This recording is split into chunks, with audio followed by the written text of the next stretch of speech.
Well, hello, pre-calculus students and general seekers of truth. In this lesson, we will talk about the applications of definite integrals. In other words, we've done definite integrals already. If you are not familiar, please watch the old those notes on the previous lesson. In this one, we take a look at some of the applications and a very basic example here as to what it really means when we find the area underneath a curve or underneath a function. So let's get to it. I have a problem here. There are several problems here. An object is launched directly upwards from a height of 40 feet. The function v of t equals negative 40t plus 85 gives the velocity of the object as a function of time. Number one, how long will it take for the object to reach its maximum height? Okay, so number one here doesn't necessarily use the definite integral right away. Um, but it's related. So let's see if we could draw a picture of what this looks like. So let me get my XY axis here, and then let's draw in this line here, negative 40t plus 85. And this is somewhat of a rough estimate. I know that this point here is going to be 0.85. And I know that this point here is going to be 85 over 40, which is 2 point, it's going to be 2.125 comma 0. So I've graphed this function here really using the x-intercept and the y-intercept. And once again, it needs to be reminded that this is v of t. Okay, so the issue is here when it reaches its maximum height, but here we have a velocity function. So how are we supposed to figure out maximum height when when all we're given here is velocity? Well, in the context of the problem is the object is being launched upwards. So the maximum height occurs when the velocity is equal to 0. Right, so you think about it, an object is when something is launched in the air, it's going upwards, and then it's eventually going to fall back down. So at some point, it must have stopped moving, even if for a tiny, tiny instant. And the question asks, how long did it take for it to reach its maximum height? So there's a couple steps to this. So first thing we're going to do is set v of t equal to 0. I'm going to set v of t equals 0. So 0 equals negative 40t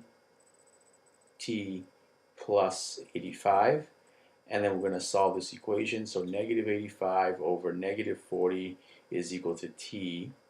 And t turns out to be exactly this point here, the x-intercept. So what we're really doing here is we're essentially finding the x-intercept of the velocity function, which is equal to 2.125. So seconds here. So that's how long it took for the object to reach its maximum height, its absolute peak. All right, number two. Let's move on. Find the definite integral from 2 to 4 of v of t and explain what it means. All right, well, let's find the definite integral first, and then we can have some fun discussing what that actually means here. So let's see. Okay, so number two, the definite integral from 2 to 4. So 2 is like right here, right? And then you have we'll find that area right there. And I need to extend this line just a little bit further. And this is, let me move this here.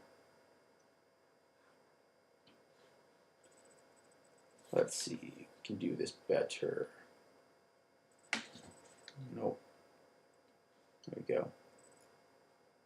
So if I extend this out here a little bit further,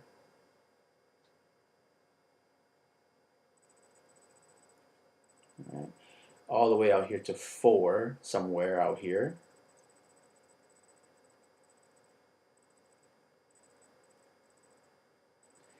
And this region down here is going to be that area of that right triangle right there. Okay. Okay, so the definite integral from 2 to 4 v of t dt is this area right here, which is a positive number, minus this area right here, which is a negative number. Remember that when we're taking definite integrals, areas that appear below the x-axis are going to result in a negative answer. So let's calculate this. Let's see. The definite integral from 2 to 4 of v of t dt is equal to, and this is the base times the height. So the base of this is just, well, it's 1/2 the base, which is just 0.125. Now, to find the height of this function here, all we have to do is plug in v of 2. And I'll do that in a minute. Minus this area down here. So the base here is 4 minus 2.125. So that's going to be, well, it's still 1/2. Okay. 4 minus 2.125 is 1.875.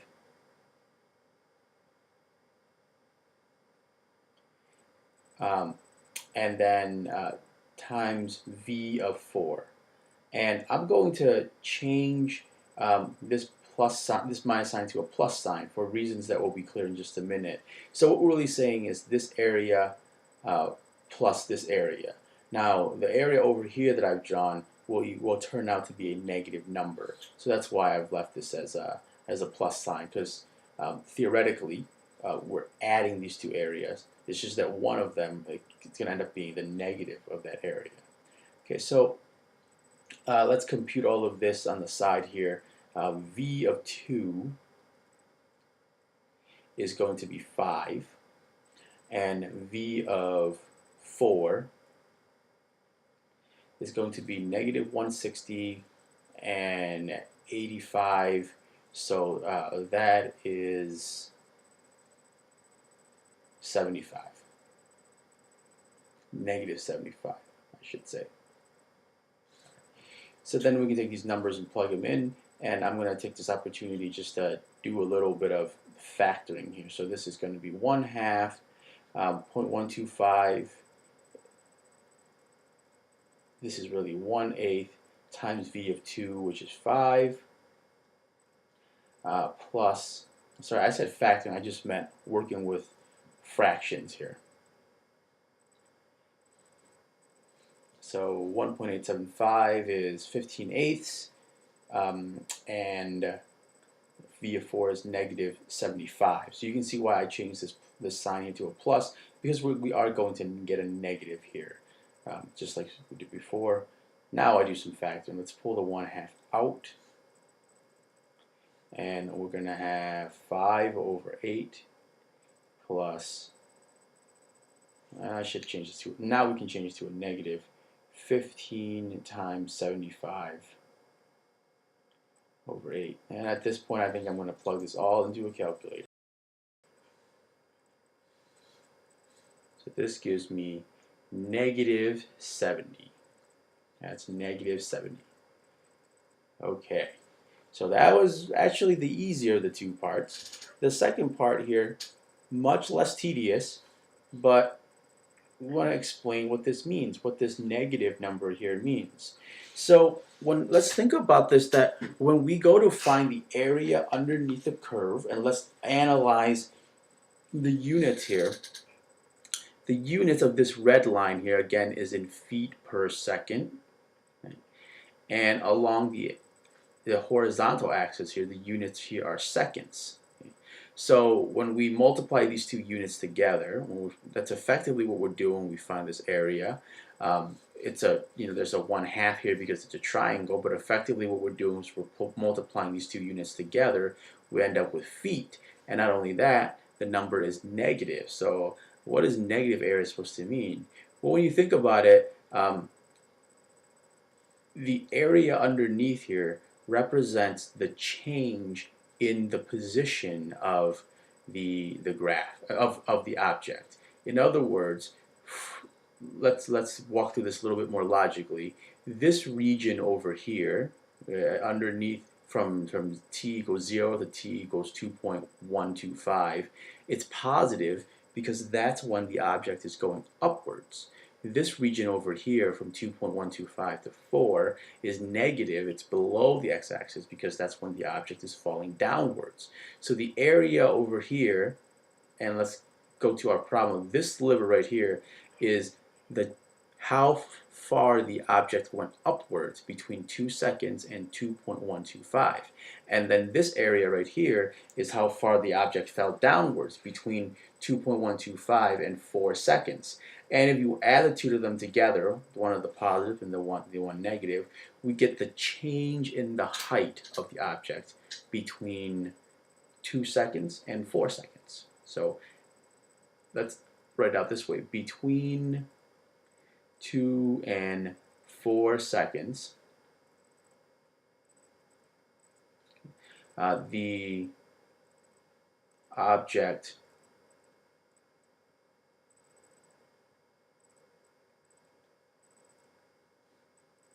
height decreased by 70 seconds, by 70 feet. Sorry, not seconds, 70 feet. Okay. And once again, notice here, what I'm not claiming is that it's 70 feet off the ground. I'm not claiming that it traveled a distance of 70 feet. That's a little bit different. I'm saying that just the change in the height, right, the object's height decreased by 70 feet. At some point, at 2 seconds, it was at some height, and at 4 seconds, that height was 70 feet lower than the other. Not saying anything about where it's at, not saying anything about the total distance that it covered. In fact, it actually went up a little and then it fell down a little bit. Alright, so I am going to end this video here because it's getting a little bit long, and I'm going to answer the final question in the next video. Thank you for watching and have a wonderful day.